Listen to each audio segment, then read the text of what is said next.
तुझको यूं ईमान का मिलना, मिलना और फिर बढ़ते जाना, रब से रिश्ते का जुड़ जाना, ये भी एक इनायत है। रब की बातें सुनते जाना, फिर उसमें वुसअत पाना, दिल का मोम की तरह पिघलना, ये भी एक इनायत है।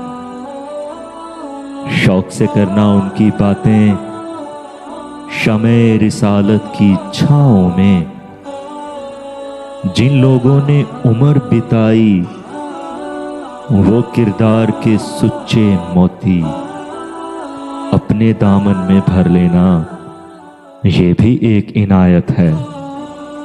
तुझको यूं ईमान का मिलना, मिलना और फिर बढ़ते जाना, रब से रिश्ते का जुड़ जाना, ये भी एक इनायत है, ये भी एक इनायत है।